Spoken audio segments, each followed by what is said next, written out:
Welcome, everybody, to the first episode of RideMSTA podcast. I am joined today by RJ. Give him a wave, RJ. Hello. Tom. Say hi, Tom. Good afternoon. And Jerry. Good afternoon. No relation to the cartoons. Hey, everybody. So, what is RideMSTA podcast? We are going to be doing a once monthly podcast about the MSTA, motorcycling, anything sport touring, adventure touring related, news, you name it. It's a good outlet for us to bring the community together and say hi to everybody and get the word out there. MSTA is awesome. So, with that said, first thing we're going to do is a little bit of introduction to ourselves. So we'll start with RJ since he's up on the top right of my screen anyway. I sent everybody some show notes. There's some questions in there. The first question, and we'll do it round robin style, is who are you and where are you from? I'm RJ. I'm from eastern Pennsylvania, about an hour northwest of Philadelphia. Sweet. I'm Tom. Jerry. I'm from Bella Vista, Arkansas. That leaves Tom. Hey, y'all. Tom Potashnik out of Marietta, Georgia, suburb of Atlanta. And I'm Rob from central Wisconsin. Stevens Point, if you're familiar, probably not. We're in the middle of nowhere. So, same idea. What are we currently riding right now? RJ, what you got? Well, I decided to break it down by brand. Oh boy. So between my wife, Carrie, and I, we have a 2014 Tiger 800, a 2004 Triumph Thruxton 900. We have a 2017 KTM Duke 390 and a 2006 KTM 300 XCW Dual Sport. I have a Honda VFR 1000 Superhawk, a CB 350, and coming soon, an ST 1100. And my wife, Carrie, has a KLX 140 dirt bike, too, in the garage. So we have quite the fleet. Nothing wrong with that. Nope, not at all. Jerry, what's your spice of flavor? Jamie and I ride two up on a 2019 Kawasaki Versys 1000 LE, LT, SE, and whatever other acronyms they want to throw behind it. And then we have I ride a KTM 390 Adventure as my dual sport bike, and Jamie has a Z400 Kawasaki. So we've only got three in the garage. How about you, Tom? What do you got? I guess I'm low man on a totem pole. I only have two. So I've got a 2022 Triumph Bonneville T120 and new to me, a 2024 Triumph Tiger 900 GT Pro. Ooh, nice choice. That is a nice choice. Well, we are currently in flux in this household due to some shakeups and some pending orders. But our primaries still are a 2015 FJ09, which will never go anywhere. She is my baby and, according to my wife, my mistress. And she still has her 2019 BMW G310R. So yeah, my wife rides too.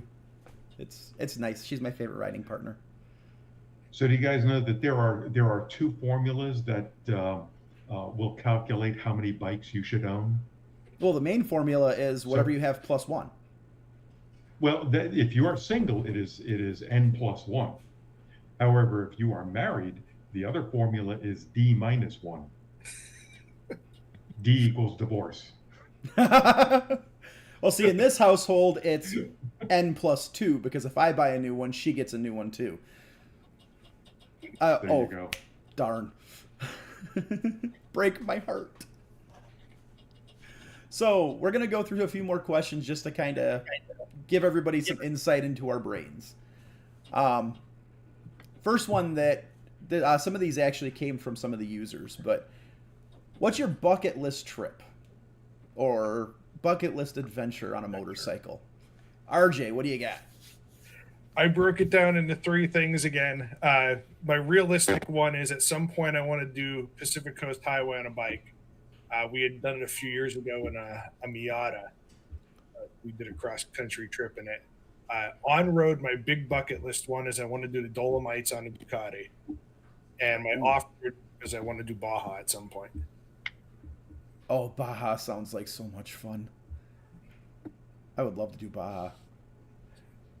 Jerry, how about you? What's your bucket list trip idea? You know, I've kind of broken it down in the same thing as I doing what I do. I get to see a lot of places in America, so I'm very happy with that. So I'm just glad I get to ride. But there is a World War II trip that you get to go on Edelweiss tours, and you rent a bike, and they take you to all the battlefields over in Europe, and I think that would be something I would love to do. And here in the States, PCH is probably the one I would like to do. Jamie and I would like to do that together. I think those are the two. And then a dirt trail, I think we're going to do it this summer. We're going to do the Idaho BDR. So that's what the bucket list is. Nice. How about you, Tom?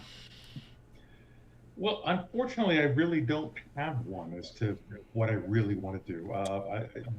I had an area that I wanted to explore, and we checked that off this past May.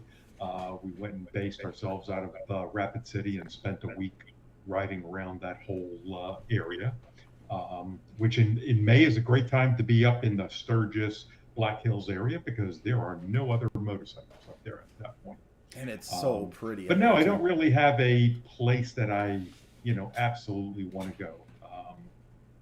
We're going to be exploring the Northeast a little bit more this summer, kind of do the same thing, base ourselves out of Providence, Rhode Island, and spend a month exploring that area. Oh, that sounds like a beautiful ride up there too. Plus good seafood. There you go. Yep. So my wife will tell you I'm probably certifiable, but I have one bucket list goal, and that is to complete as a finisher the Iron Butt Rally. I'm one of those crazy people. Wow. There's always one or two done. of them. I've done saddle sores and things like that, and I've done I can do a Bun Burner Gold. I'm starting to move more into the actual rallying, so like they're doing the Minnesota 1000 this year. I want to do Heart of Texas, but that being a finisher in the IBR, I don't care where I finish, as long as I finish. That is my goal.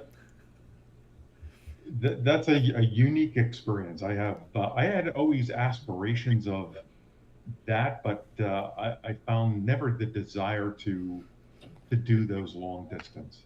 I did one once from Buffalo back to Atlanta, unplanned, but it was like 900 miles, and it was just because I wanted to get home. But my riding, I find my fun factor starts waning after about 8 hours.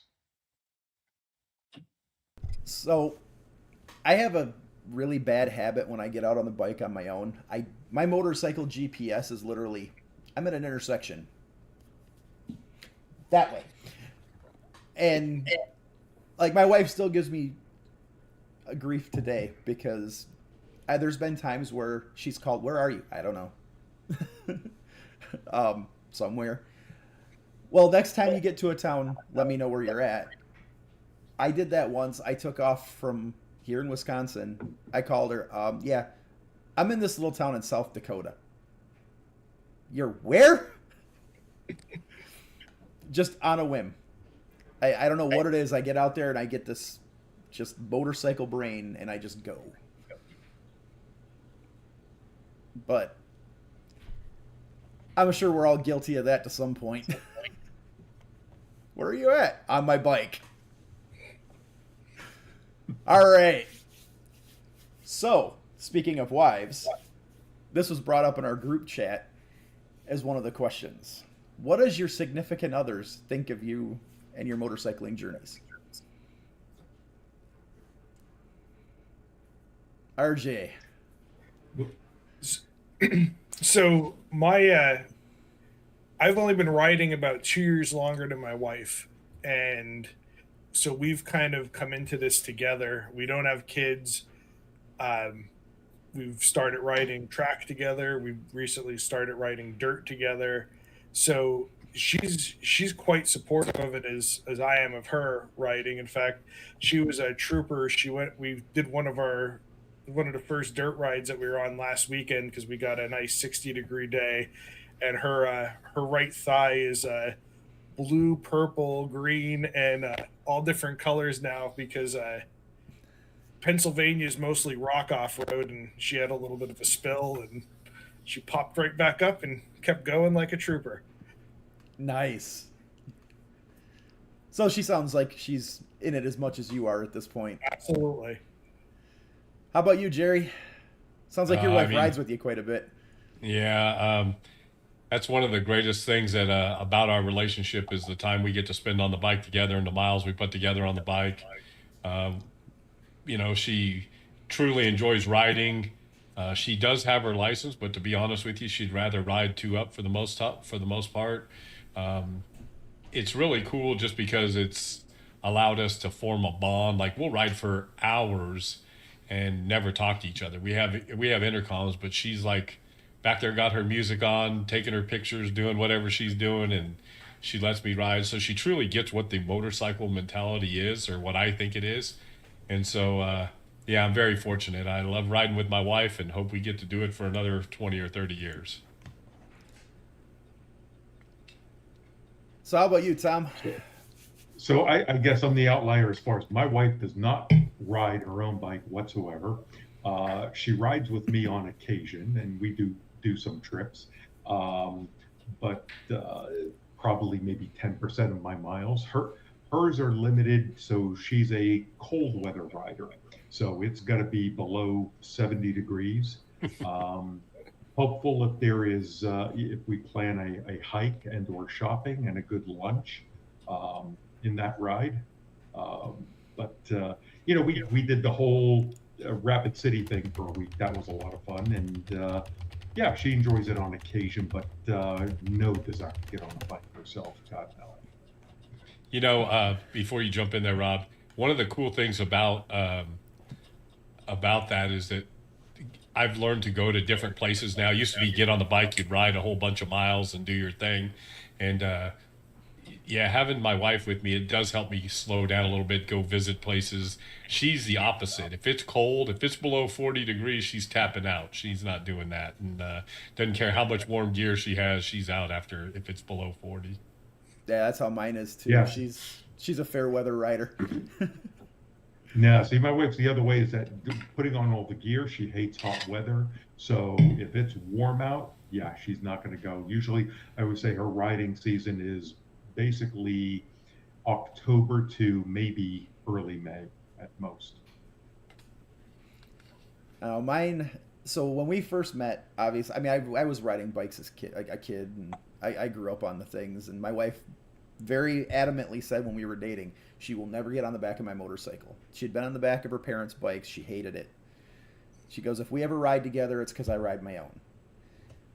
Fast forward a few years, she actually took the MSF and was kind of starting down the journey. And then with kids and all that, she decided it's just not where she wanted to be. And then a couple of years ago, she decided, you go on all these adventures. You're always on the bike. I want to go with. Let's find me a bike. So we did. And Jerry, you hit it right on the head. I'm a sporty rider. I mean, I grew up doing track days, all that fun stuff. So I tend to be at a brisk pace. And I don't tend to stop. Riding with her has dialed me back. It's made me slow down, smell the roses, stop at the places. It's become more of a scenery and adventure kind of thing. And now with my youngest daughter, she's this year going to start riding 2 up with me. Yeah, I guess I'll be doing the same thing. Mm-hmm. Not going to be terrorizing the roads with her on the back. I will say though, before I pulled the trigger on the Tiger, I had her go to the dealership with me, and we didn't do a test ride together, but at least we got on the bike together to get her approval on it, because what you have in the flyer for this, my Goldwing, I got rid of my Goldwing for the Tiger. So it's a little bit of a departure on it. But she was never enthused with riding on the Goldwing, as much as you think it would be a 2-up bike. But yeah, she likes a Tiger. We haven't been out on it together yet, but soon. See, that is the going from a Goldwing to a Tiger for 2-up. You'll have to let me know how that goes because I'm curious now. Because I've long looked at the Goldwing as if I was ever going to be 2-up all the time, that's the bike I would get. So good and bad. I mean, it was very comfortable for her. Good separation from us as far as, you're not going to hit head bumps or such. But her opinion of it was that she felt it was too much separation. So when we got into the mountains down to the twisties, we weren't connected. She was kind of like leaning back and going back and forth and didn't really like that feeling. So okay. Previous bikes to that, I had a GSA and a GS. So she was much more connected to me riding as we went back and forth through the curves. And she liked that feeling better. That actually makes a lot of sense. Yeah. Because it's a kind of a more unified ride. Yeah, We exactly. had ridden 2-up on our Tiger for a while too, and we had gone out to Colorado and we rented a Harley Davidson Electra Glide. And she was like, I could sit back here, I could paint my nails. like I don't feel like I don't have to be an active participant in this at all anymore.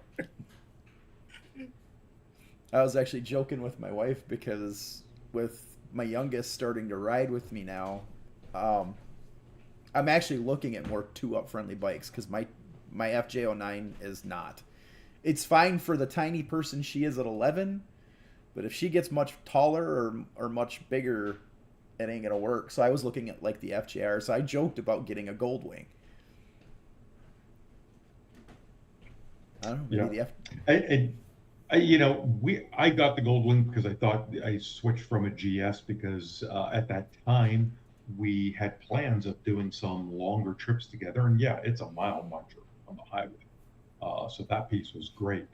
But I changed my riding where we got a trailer and decided to trailer the bike to distant locations, use that as base camp, and then we could combine multiple vacations. We do a lot of hiking, so that changed as far as our riding then was not going to be multi-day, but just day rides. So a mid-size adventure bike kind of fit the bill for that. So that was our decision as far as getting rid of the Goldwing and saving about, God, what is it, 380 pounds of motorcycle underneath me. I tell you, the trailering thing has really become something Jamie threw out a couple years ago, and because we like to do off-road jeeping and stuff too, so now we just throw the bike on a trailer, go someplace, like when we went to Canaan Valley for the Star, spent the week camping there, riding motorcycles, and then after that went and checked it out and got to ride home when it was 105 degrees here at the house. Got to ride home in nice air conditioning. So I laugh at all the people who laugh about people who trailer, but everybody, you do you, right? And but I'll be comfortable and save miles on some tires too while I'm at it. Yeah. I know for us, like Tiff's not a mile muncher. She'll do a day ride. I mean, I've had her on 400 or 500 mile day rides, but that's about her limit. And trying to get out and go farther, it means we're gonna have to trail. Like if we want to go to the Ozarks, she's not riding all the way down there. But we're actually looking at toy haulers now for that same purpose, because now we can load up both the bikes. She can be comfortable till we get there, and then we have a base camp, and we're all good to go. We can go any direction we want. We do the toy hauler thing, and like when we did Canaan Valley that way for Star too, and it was really nice just to be able to. You had your bikes there. We didn't have to worry about finding anywhere to someone to watch our dogs. They had somewhere to stay. It works out really well. Hey Rob, you should pound on that keyboard a little harder. I don't think everybody can hear you. Sorry. I keep forgetting I have a mechanical keyboard and it's right by my mic. And I was responding to the chat. I'm gonna have to sort that one out. Maybe I should put a soft keyboard on here. That's what I've got a soft keyboard. I I'm was a- like, bam. I'm a gamer, so the mechanical keyboard just have to have it. All right, so next question, and this was brought up by one of the wives actually. What motorcycle are you most like as a person and why? I think that was your wife, wasn't it, RJ? Answer that, RJ. It was actually Carrie, my wife, that brought that one up. So we had a little bit of a discussion about this as well. My wife says I'm a 1300 GS because I'm versatile. I can adapt to things. I'm safety conscious. I work in emergency management. I did EMS for years. I'm usually found parked in front of a coffee shop. However, I see myself as more of a KLR 650. I can pretty much do anything, but I don't do anything well. How about you, Jerry? I think the Versus is perfect for me. I very versatile, not good at anything, but I do a whole bunch of stuff. So it's the way I look at it, and I think the more I've gotten into riding, the more I just enjoy being on two wheels. It doesn't matter what it's on, and so I think that's about it. What about you, Tom? What do you think? I saw that question in notes last week, and I was like, what the hell bike would I be? I have no idea. All right, so John, I'll kind of mirror you guys as far as I would at least say an adventure bike. And for what you guys said, I'm pretty good at most things, but not excellent at anything. So that spells out an adventure bike fairly well. Well, I know my wife's first answer was project bike. Usually on fire, in pieces in the garage. But I had to think about this one too, and actually my favorite bike out of all the bikes I've owned kind of fits the whole question. Suzuki Hayabusa. I'm the weight of a small planet, and I handle surprisingly well for my weight. I spend way too much time at high speeds and should only be ridden by people with a death wish. Yet I'm arguably comfortable and very reliable. That has to be seen by the. The other question I have for you guys. So I'm a fan of scooters. Any of y'all ride or have ridden scooters at all? I love scooters. They're so much fun. I'm scooter curious. You've got to try. So I like 4. Go ahead. But I like scooters. I've owned 4 of them, but nothing right now. But yeah, how about yourself, Jerry? I just laugh. Well, I don't laugh. I'm amazed at how much they cost. When I was at a dealership in Dallas a couple weeks ago, the Kawasaki Suzuki dealership there, shout out to Plano Kawasaki. They also donated or gave us the raffle bike for Star.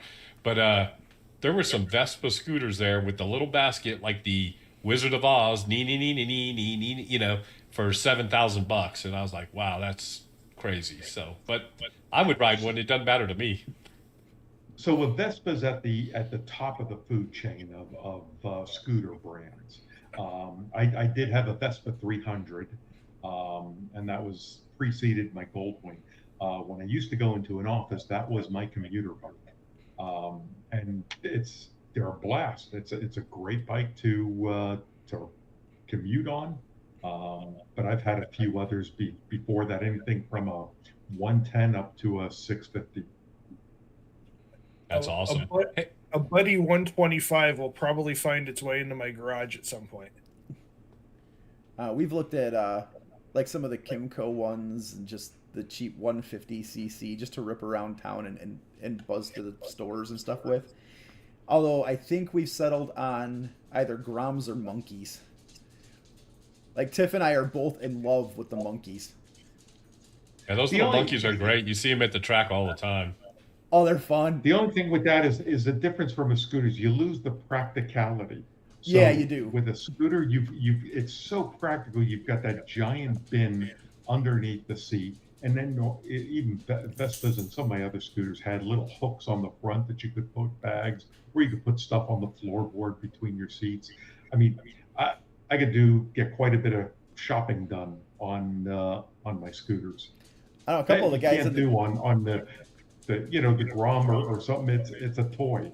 right. I know a couple of Hey, guys in the chat brought up the Bergmans, and Yeah. those I've things had are two of those. fun. Hey, I've before had a 400 and a 650. Yeah. yeah. Hey, before we get going, let's say hi to people in the chat. In fact, Yep. Lou's here, Carrie's here, Norm is here, Brad from Oklahoma's here, and he's not technology. He's not a wizard at technology, so I'm just glad he made it. Dan, Chad Barker, Tommy Victor, Daniel. Boy, there's a bunch of people in here, so we want to thank you guys for coming in and hanging out with us a little bit, and thanks for listening to us. Actually, while we're talking about the guys in the chat, I wanted to bring up some of them had some really cool answers to our what bike are you like? Dan, SV650, smaller, light, nimble, and quick. Great Oklahoma Motorcycle Tour. I don't know who that is, but he said, my V45 Sabre broke down and full of gas. Yeah, that's Brad. feel it. Yeah, that's true. Oh, that's Brad. True. Yeah. Well, hopefully you don't have to pull the carbs off that Sabre. Oh, man. Dan Williams, I'm going to call shenanigans on him. He is not a Ninja 1000. I know it's a Swiss Army bike of bikes. He's a broke down CB 1100 that's been sitting in the back corner of somebody's garage for 20 years and is currently missing its carburetors. If you haven't figured it out, Dan and I are good friends. That's my primary riding buddy right there, aside from my wife, is Dan. Another So he gets a medal MSTA for man. he gets a medal for just hanging out with you. Amen to that. Our wives joke that when we ride together, you might as well just let the police know ahead of time to be expecting a call for the ambulance.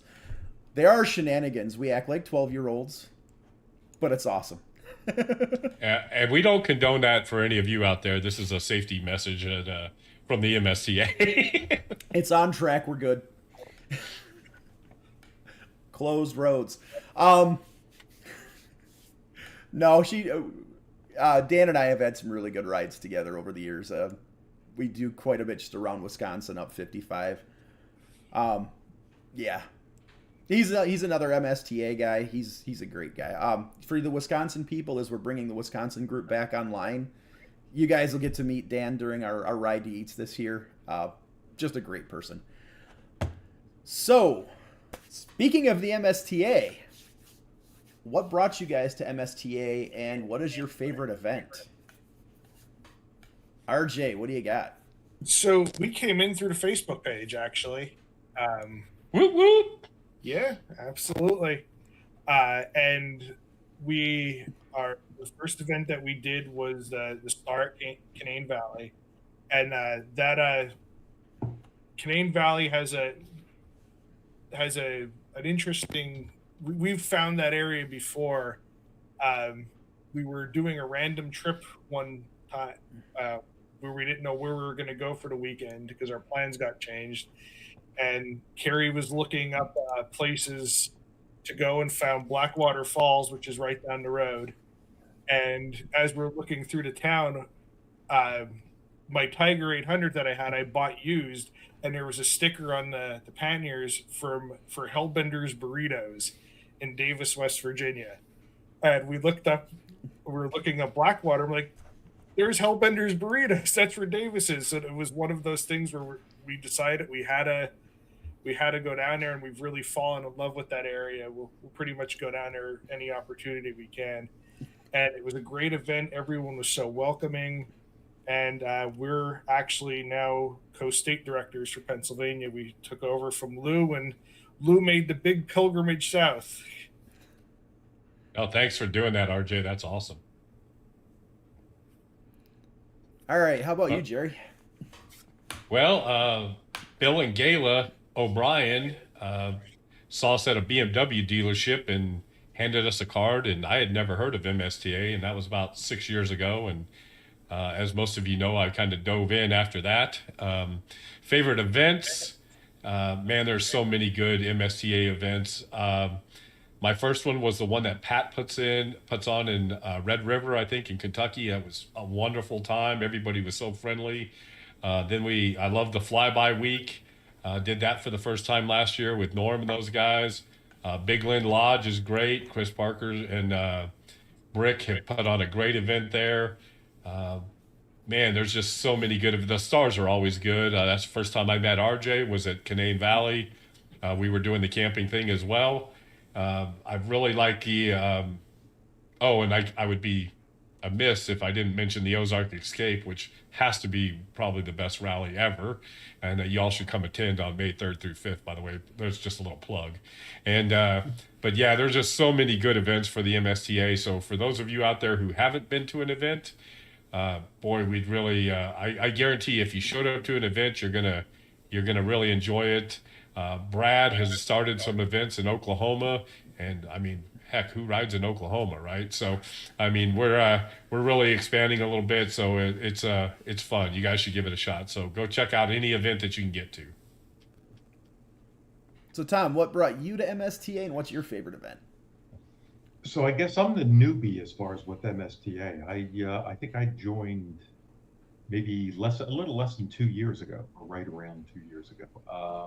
So it was just a matter of I had done some rides with the group in Georgia, so they're all fairly active, and I see a couple of guys that are in the chat from the Georgia group, and primarily what drew me is not being brand specific or even type of bike specific.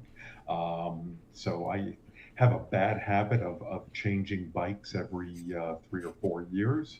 I'm not brand loyal. I was part of a branded club for a while and was even a state officer, and but a lot of their events are camping based, and I adamantly do not sleep in the dirt. So I spent my career living in hotels. So yeah, to me, roughing it is the hotel doesn't have room service or HBO available. Sorry, yeah, don't do dirt.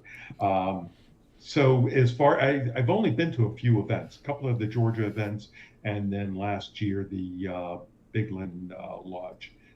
So still exploring and trying to work schedule around what things I might attend. Hey, Tom, we were at Big Lynn. I guess I didn't see you there, or we didn't bump into each other. Perhaps not. There was quite a few people there. So I was there. I had my Goldwing at the time. Oh, maybe that's why I didn't talk to you. I'm just kidding.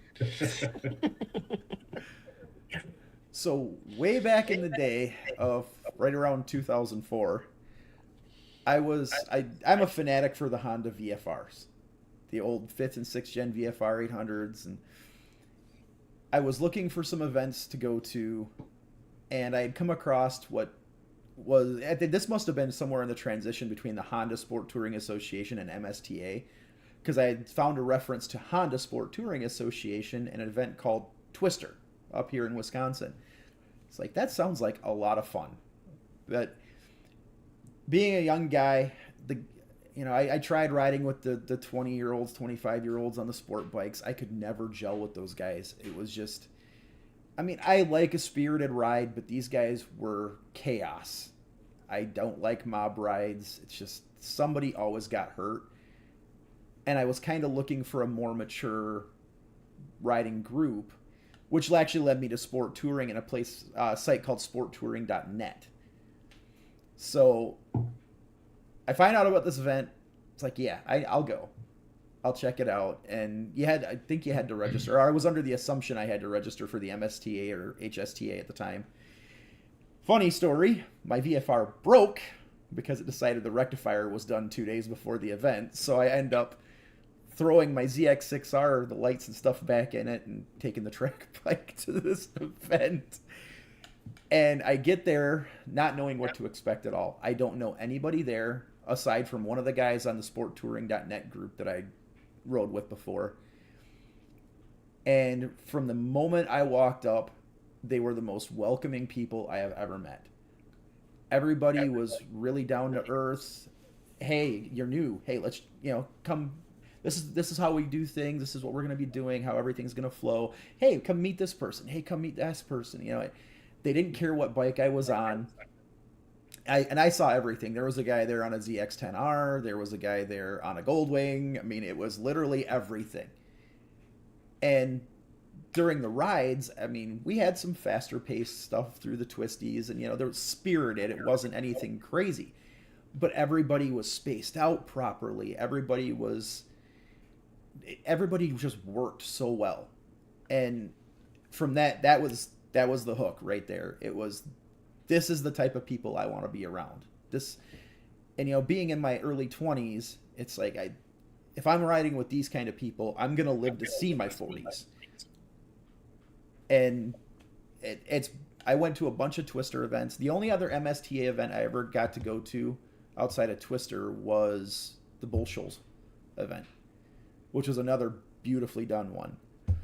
So, and I've kind of been in and out of the MSTA over the years, just depending on what I'm doing with my riding. But as the MSTA has evolved and started becoming less just sport touring and more everything, it's become more and more a staple of my riding journey. So that's what's great about the MSTA is it's a very diversified group, that's for sure. It is. And it's so, out of all the motorcycling events I've done over the years, I have never been to one that is anywhere near as accepting and welcoming as an MSTA event. I mean, I've done BMW MOA events. We're Harley country up here, so, you know, by proxy, I've had to go to some hog events, things like that. MSTA is always the best. It's fantastic. So, speaking of which, we should probably talk about this. Since we've been talking about MSTA all night, we should introduce the MSTA and what it is to everybody. So, what is the MSTA? MSTA is the Motorcycle Sport Touring Association. Now, it says sport touring in the name, but as you've heard through our discussion here, it is not just sport touring. It's sport touring, adventure touring, long distance riders. If it has a motor and two wheels, and even sometimes three, I know there's trike guys out there. You're welcome. The events are extremely well run. They are some of the most welcoming people on the planet. It's an amazing group.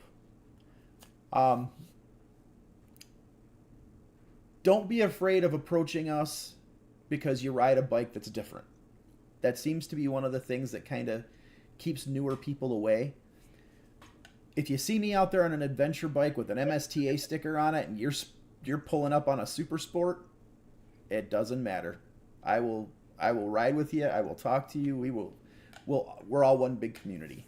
So, Jerry, I'm probably going to divert to you a little bit on this one because you are part of the EC right now. But what are some of the benefits that the MSTA offers to its members? So, man, there's so many cool things about the MSTA. I still belong to a number of groups, and I have to say that the MSTA, what I really enjoy about the MSTA is the people, of course, and then the events. We have numerous events, and I like I know that Tom doesn't like sleeping on the dirt, but I, for one, like sleeping on the dirt, and it's good to have the options available. But a couple things that the MSTA offers that I think a lot of people don't realize is there's for one, it's a group that is very safety conscious. So when you're riding, everybody's got the same mentality, right? They want to get on their motorcycles, they want to go have fun, no matter how spirited that ride is. But then they all want to make it home so they can have an adult beverage or do whatever you do when you get back to the hotel. So burger. Right. I really enjoy that about the group. I also love the fact, look, there's just with your membership, and to be honest with you, it's shame on me. I don't even know how much it costs. It's dirt cheap. But with all the partnerships that we have with hotels and different vendors, and there's always discounts that you can get. The Dan Clark Fund. So if you get into that. You buy gear, they'll refund you parts of that, and there's a whole bunch of stuff that goes on that behind the scenes. So one of the things, and I'm sure I'm butchering it because I don't know it off the top of my head. I just take advantage of them. But if you go to ridemsta.com, check out all the benefits there. I mean, if you sign up, you get coupons to go to the rally. So the rallies are already dirt cheap, and then they give you a coupon for $10 off to go to the rally. So it's almost like they're paying you to go to the rally, which is kind of cool. Except for when you're at Norm's rally, he puts you to work if you don't do too. You got to watch it there. But it's just really a good group of people. The benefits, like, I mean, our star rally, right? This year is going to be in Kerrville, Texas. It's going to be amazing, and we're giving away an $8,000 motorcycle. You just have to buy a raffle ticket, and you get in for the raffle. And the bike is a GSX-8 Suzuki. It's a beautiful little machine, and man, the club just has so many cool things to do. If you want to be, my wife's a member, you can be a sustaining member. I know lots of people are life members that it's amazing when you start hearing about how long some people have been in the club. When you go to a star and you listen to these people at the banquets, and they're talking, early 80s, and they've been doing it forever. And they come and they get together, and it's like old home week. And, you get to just see how the relationships are built. So the MSTA, one thing is it's a great community. The second thing is very safety conscious. So the rides are great, but they're also safe. And then the little benefits that you get from everything else, it just makes it amazing. And it's run, one of the things I would really want to make sure people understand is the MSTA is a volunteer run organization, right? None of us here are going to get rich from what we get paid for the MSTA, but our passion for the hobby is what makes it so great. And I want to bring people into the hobby. I want to bring people into MSTA, and the more that we can get people involved in the club. I mean, look at RJ's already taken over as a state rep. The Rob's taken over and bringing more the things back to Wisconsin. So that's what we've got to do, is we've got to work together as a family, as a motorcycle family, and help grow it. And I'm sure we're going to guilt Tom into doing something, even if it may be camping or whatever. But we'll guilt him into doing something. But that's all I'm going to rant about the MSTA. It's just a great group of people, and if you give it a shot, I guarantee you will enjoy yourself. You forgot to mention the second coolest thing in the MSTA, though. I mean, the first is the rallies. We all know the rallies are the main thing the MSTA is about. It's getting everybody together, that friendship, that companionship around riding. But Star Review. We got to talk about Star Review. The Star Review magazine is great, right? So Chris Parker does a great job taking that over. I have a little article in there called Kickstands Up. It comes out, I think, 3 or 4 times a year. They send it out in the mail, but then we also do, or I may be incorrect there, but I also know we do digital copies as well. It's a great magazine, and there's some great people that contribute to it. And again, our Rob, I don't know how I missed that, but I thought you were talking about me as the second best thing for MSTA. You can be 3. Yeah, the Star Review. I know a lot of motorcycle magazines get laden down with ads and things like that. The Star Review doesn't. There's a couple of sponsors in there, but they're very small little snippets throughout the magazine. But it is packed full of great articles, road tests. I mean, every issue is completely different than the last. You'll see rally reviews, you'll see ride reports. There's been members that have written articles for it from their journeys or their experiences, and it's extremely well put together. I've been writing motorcycle magazines since the late 80s. It's one of the best ones put together. It really is. So it looks like we were corrected in the chat by Norm and Pat. It is done 6 times a year, 3 in print, and all 6 are digital.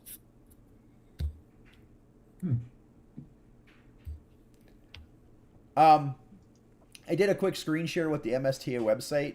Regular membership is $39 a year for a basic membership. If you have a member of your household that's also a rider, it's an additional $10 a year, and they get all the benefits to the discounts, the Dan Clark, everything except for physical star review subscription and the Blue Book. That's something else we should probably talk about is the Blue Book. MSTA members in the Blue Book will put out their info voluntarily if they're willing to do so on things like rider assist. Can you offer a camping spot? Can you offer breakdown assistance? Anything to that level, and they'll list in their info and what they're willing to offer and where they're at. So if you're out on the road, you're broke down, you can pull out the Blue Book. Hey, this guy's in my area. I'm going to give him a call or an email or contact him somehow and see if he can help me out. And I will tell you, without a doubt, they will. If there is any possibility that people in that Blue Book can help you, they're on it. They're amazing. And it's not just the people who are in the management structure. It's all of the membership period. When you sign up or you renew, there's an option in there for that to be listed in the Blue Book, and there's a ton of people in it. So it comes back to the camaraderie and just being a part of a community that is out there to have fun and help each other and grow. And of course, you got a picture from the old HSTA days, because roots. And it's got a VFR. How can you go wrong with a VFR? All right. So what kind of events can they expect with these rallies? Because I know we've got a few different types of rallies. I don't know, Tom and RJ, you guys, what have you guys done for events so far? We've just done the Star. So has anybody done like Fly by Week or any of the Ride to Eats or anything like that? No, have not. I think Jerry's talking, but he's got himself muted. Thank you, Tom. And I did have myself muted. I was trying to. Some people would say that's probably better, but not you guys. I know. You know, the events. One of the things about the events, they're breaking down. They're broken down by there's MSTA events. Like I'm telling you, Norm puts on a great rally. The Flyby rally is. If you're going to look at any of the MSTA events, the Flyby is kind of what is judged by. That's how the rest of the rallies are judged. He does it's a week long. He sets up. He's got food trucks in the parking lot. He's got a bike wash. He's got things that are just crazy, right? And it's plus you get amazing rides and all these routes and that sort of thing. So the rallies are whatever you make of them. We put on the Ozark Escape. It's a just for fun thing. You show up, you get some routes, you go riding. Everybody hangs out at night and does their thing. And then then there's some great day rides that a lot of the groups are putting together. I know some of the events for Tom in Atlanta, in that area. I know that they had a great little thing at Suches last year. I think a fall colors ride that hopefully I'm going to attend this year. Yeah. There are just so many great events out there. And the thing is, there's a lot of work that goes into them, but man, it's great when you just roll up and you go to Norm's event and fly by and he's got, 30 some routes planned and you can just get on your bike and go anywhere. And for the most part, most of the routes most of the rallies there's only a few things that we try to do is we want to make sure that we're acknowledging new people when they come to the rally. We want to have some routes for the rally. We want to have some communication so the folks know what's going on when they get to the rally. So that if you are a new person, you just don't walk up and you don't have a clue of what's going on. And then for the most part, the camaraderie takes care of itself. Most of the time, that's why, Tom, I was almost embarrassed that you said you were at Big Glen and I hadn't met you. So as somebody who tries to promote the MSTA, I really try to talk to everybody at the rally. So I'm sorry I didn't get to do that. But there's just so many good things. They're showing in the chat here, like Norm says, there's even a massage person at the flyby. So 18 rallies it just, I mean, the MSTA right now, we are in the height of, if you want to go to an event, there's no reason you shouldn't attend a MSTA event this year because there's so many of them all over. We're going to have some in Colorado. Brad's having one in Oklahoma. We always have a bunch here in Arkansas, and then of course east of the Mississippi. You guys are spoiled. You got rallies all over the place. So the rallies are great, and like I said, you guys got to attend. And hopefully, I'll get to see each and every one of you guys at the rallies this year too. And on that point too, and that's not just the rallies. If you watch the Facebook page or the there's some local area MSTA group Facebook pages too. I know Oklahoma's got one. I think Florida, Indiana. I know Chicago and the Midwest have one. Watch those pages as well, because they do what's called ride to eats or meetups and whatnot throughout the year. So they're not full blown rallies. They're just, hey, we're gonna meet up for coffee and we're gonna go ride some today.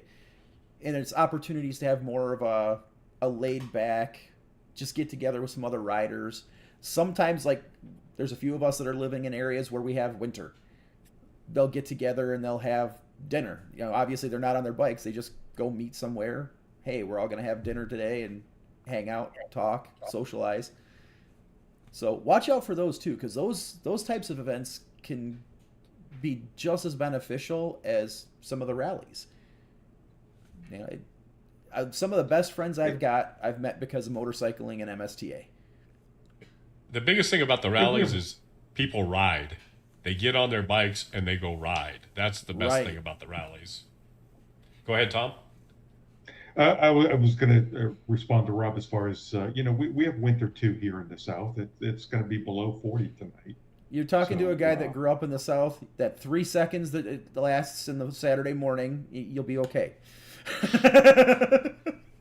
I'm sorry, Tom. It does get a little, I mean, Atlanta's not as bad as Florida, and I lived in Florida for 15 years, but yeah, it does get a little cool. And yeah, even in Georgia. So Georgia, we do have a Facebook page. In fact, one of the guys had a ride plan today up to, I think he was heading up the tail of the Dragon. Unfortunately, my schedule wouldn't allow that, but I'm heading out with a bunch of people tomorrow for a ride up into the mountains. So it's fairly active, but my group isn't with the MSTA. But yeah, the MSTA group in Georgia is fairly active as far as weekend rides, especially as it starts getting a little warmer, since there are those that won't ride below 50 degrees. If we didn't ride below 50 up here, we wouldn't ride most of the year. Just as a reminder too, if you're looking for any links to any of these rallies, if you just go to RideMSTA and look under events, click on the calendar, there is a ton of every website. Norm sets up. There's a spot for every event. There's a website for every event. So go check them out. And like I said, if you don't go to a rally, it's because you don't really want to go to a rally, because there's tons of them. Jerry's really good at pre-answering the questions for me. I love this. That was going to be our next question. It was being brought up in the chat room, so I wanted to make sure that we... Sorry, chat. I had the show notes up over the screen and I didn't see it. But yeah, that was going to be our next question. Where do they find out more? I got a little scroller across the bottom. There's also, if you can't remember the site off the top of your head, there is a link in the show notes that will have the link to the website in there as well. So just real quick before we all head out, we did a poll this week on the MSTA Facebook page, and we asked some of our members, how did you find the MSTA? What keeps you here? And any questions they've got for us. So we had Mr. Harry Pickle, our Mick Pickle. He found MSTA, just wanted to meet like-minded people who like motorcycles. And I think that kind of fits all of us too. That safety conscious, not afraid to get out and ride, do some miles, just that good company to be around. He's actually asking us, how long have you been riding and why do you like riding motorcycles? So RJ, you want to answer that one real quick? Yeah. Been riding about 10 years on the street, had ridden dirt bikes and stuff before. It's one of those things that riding just it's a de-stressing thing. It lets you clear your head. It lets you try new things. It lets you have adventure and a sense of freedom that we all need at some point. How about you, Jerry? And I got my dad came to me when I was 14, living in New Mexico. You can get your motorcycle license at 14 for the street, and he wanted a new motorcycle, and so he knew he couldn't get one unless he got me to ride, so he could give me his because my mom wouldn't let him get another one. So I've been riding since I was 14 on the street, done a lot of dirt track stuff. So, and I'm almost 60 now, so it's I've been riding a few days. So Jerry, what kind of bike was it? So he gave me his CX 500 Custom. You talk about a hot rod, boy. That was awesome. And but at the time, I didn't care. It was a motorcycle and it was two wheels. And he went out and bought a BMW 90/S in the orange peel color, and I would have loved to have traded for that one. Oh, yes. How about you, Tom? Well, let's see. I came into riding a little later in life. So I started when I was in my mid-40s. So that's going back about 17 or so years. And I blame my wife. She got me into it. We had a neighbor who was selling a Bergman 400. And we passed by his house a few times. He was just a couple houses up from us. And I kept commenting about it every day that we passed by. And she said, well, why don't you go talk to him about it? So it was out there. I went over and talked to him, and I came back and I says, okay, I bought it. And her comment was, well, I told you to go talk to him, not buy it. But so I said, well, that's what you sent me to go do. So that started my path. And it's fun, relaxing. I did the, the coach about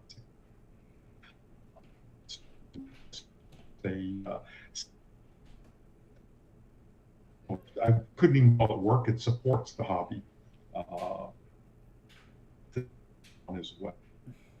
It's just a way to often explore. It's like often because I think we're losing Tom. When I think after a day of Yeah, I think Tom's internet's having some issues. He got the freeze frame of death going on there. Tom, feed the hamsters. Yeah. Did you guys hear any of that, or did it work? Some of it, We you got heard- real choppy for a little bit. And but you look good in the freeze frame, though. Sorry about that. You look good when you were stuck. Good. So I started riding. Like we're freezing up here. I was roughly about 8 years old. Jumped onto a dirt bike with a cousin, and it's been all downhill from there. Actually, another cousin got into road racing, doing track days real young, and I started going with him. So I actually started track riding before I started street riding. And then I got my license right away at 16 for my car. A week later, I was registered for the MSF course and had my bike license. And from there, it's just been full tilt boogie. I haven't stopped since, aside from a minor hiatus after a bit of a wreck. That was enough to tell me that, okay, I'm recovered. I can ride again. Time to ride again. It is in my blood. All right. We had Randy Neubauer, sorry. He said he started way back when he purchased his VFR and found the HSTA and has been with us ever since. Jim Lane, he said the only experience he's had so far was flyby, but him and Jerry were such great people, and everybody was very familiar, very patient, very accommodating, and he was convinced right there that was a group he wanted to be a part of. And then the last one I got from the Facebook post was Pat Magavero. I'm sorry, Pat. I don't mean to massacre your last name. Jerry, how do you pronounce Pat's last name? And don't ask me. No, it's Magarbo, I think. I think that's the way I call him anyhow. And I want to thank Jim Lane for shouting out how nice I was. I'll give it his checks in the mail. First thing I want to say to Pat, though, is thank you very much. I'm trying to get Wisconsin back on track. I had sent a request out in our group for the volunteers and whatnot about trying to get the PDF file for the flyers for the invites to ride. So he sends me a message and says, hey, how many do you want? And I said, well, I was going to go print this many. He goes, I got you covered. Yesterday, a box shows up at my house with all those flyers in there, and he sent me some back issues of Star Review and one of the holders and all that, because I'm going to go on a dealership bounce next weekend to start distributing materials and getting the word back out there. So big shout out to Pat. Thank you. That was a huge help, and it's going to save me a bunch of time. But he said he found the HSTA through the internet back in 2000. He went to one of the Sunday ride breakfast rides. So like we were talking about earlier, the rides to eat, the day rides, they are just as important to the community as the big rallies. So he said he didn't know a soul. And I'm assuming it's okay to put this out there because he put it out there on Facebook. But he said on the ride after breakfast, he crashed. He said 100% error on his part. But the HSTA members helped him get a bike out of the ravine, gave him a ride back to town, gave him a phone to call his wife. And like he says, that's a call you never want to make. And then they stayed with him until she came. They were there the whole time. And he decided right there and then that was the kind of people he wanted to be around with. And he's never regretted that decision since. So, and as for his question to us, we actually kind of already touched on that. What is it you think makes the club great and membership a great value? So we kind of hit on that when we were talking about the MSTA. It's the people and the rallies and the friendship and the bonds that we build. So as of right now, that is all we've got. Pat, same thing. I'm sorry for butchering your name. Anything else you guys want to get out to the audience this week?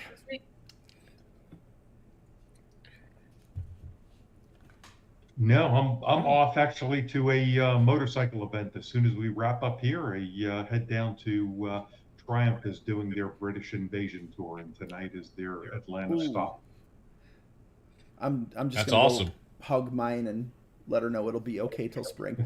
Hey, one of the things if you guys are listening, and we'll be posting on Facebook too, if there's a particular something you want to talk about, subject that you want us to chat about, we're going to do this monthly, I think, Rob. Yep. And so we'll take in everything that you guys want to talk about. We'll throw it together and hopefully we'll touch on it. But I want to thank Rob for setting all this up. That's pretty cool, getting it all together and then throwing in RJ and Tom and then them letting me hang out. That's kind of cool. So I appreciate you guys, and thanks again to everybody who's out there watching too. That's awesome. Yeah, I appreciate all of you guys for joining me on this insanity, and thank you for the community. This is the community's show. This is not ours. We're just the people on the screen. This show is all about the group, about motorcycling, and about the community. So, like Jerry said, we're open books. Post it up, ask us questions, send us messages.